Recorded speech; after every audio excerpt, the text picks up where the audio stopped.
Okay, this is from chapter 13, numbers 50 through 52 on AP Bio Testbank. This one's quite long, but it's the same principle applied to all these three different problems here. Okay, so I want you to pause the video and try this by yourself. A eukaryotic gene has sticky ends produced by the restriction enzyme EcoRI or RI. This gene is added to mixture of containing EcoRI and bacterial plasmid that carries two genes conferring resistance to the antibiotics ampicillin and tetracycline. Okay, so we have a plasmid like that. I'll make it bigger in a bit. And one has a site for amp, and the other one has a site for tetra. So plasmid has one recognition site for EcoRI located in the tetracycline resistant gene. This mixture is incubated for several hours, exposed to DNA ligase, and then added to bacteria growing nutrient broth. The bacteria are allowed to grow overnight and are streaked on a plate using a technique that produces isolated colonies that are clones of the original. Samples of these colonies are then grown in 4 different media. 1, nutrient broth plus ampicillin. What happens here? Okay, if they don't have the ampicillin gene, they're all gonna die, right? Because of that ampicillin. Nutrient broth plus tetracycline, again, if they don't have the tetracycline gene intact, if it's messed up, they're all gonna die. Nutrient broth plus ampicillin and tetracycline. Okay, well, they have to have both of them intact or they're gonna die. And nutrient broth without antibiotics, they're all gonna live. Yay! So this is a happy place. Live. Okay, so that's it for everything. But number 50, it says bacteria contain the plasmid, but not the eukaryotic gene. Where is the eukaryotic gene? Well, if let's say this is a gene of interest, the green portion wants to be inserted inside. Where is that site? Well, it says right there. Let me see. Where is it? I think I saw it here.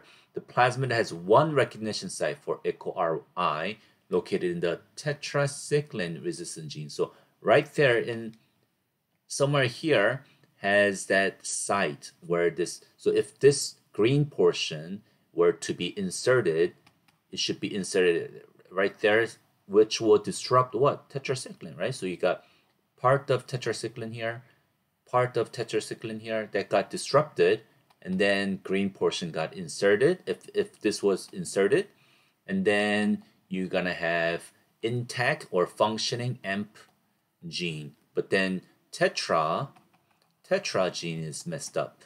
Okay, that's where it's broken because this green portion is inserted. Okay, let's see.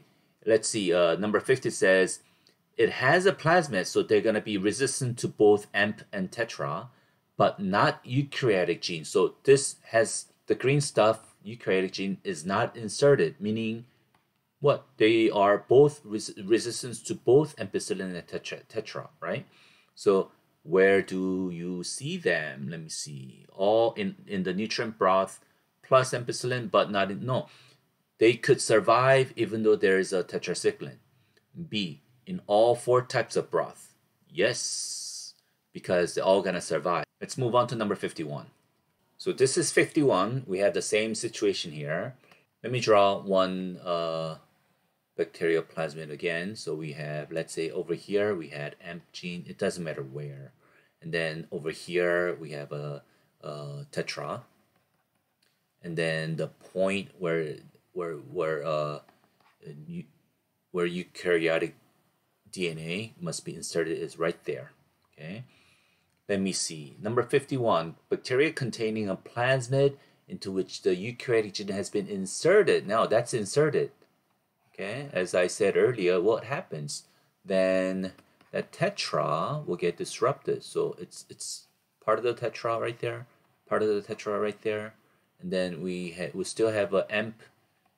Amp is intact, but then since green is inserted now, tetra, they cannot withstand the tetracycline, right? So tetra is broken. That gene is broken.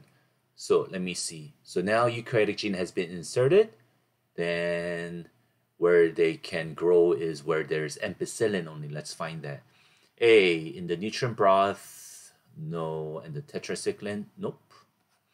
B, in the nutrient broth only, no, they could survive even though there's ampicillin. In the ampicillin broth and the nutrient broth, this sounds perfect. So it's C. Let's move on to number 52. Okay, number 52 says bacteria that do not take up any plasmids. If they don't take any of these plasmids, whether this or whether the one that incorporated eukaryotic gene, then how they're gonna grow? Well, they could only grow. Well, they're gonna die if ampicillin or tetracycline is there, right? Because they don't have the ability to make the resistance to that. Okay, so they're all gonna die if ampicillin or tetracycline is present. Let me see. So they could only live where the nutrient broth is only.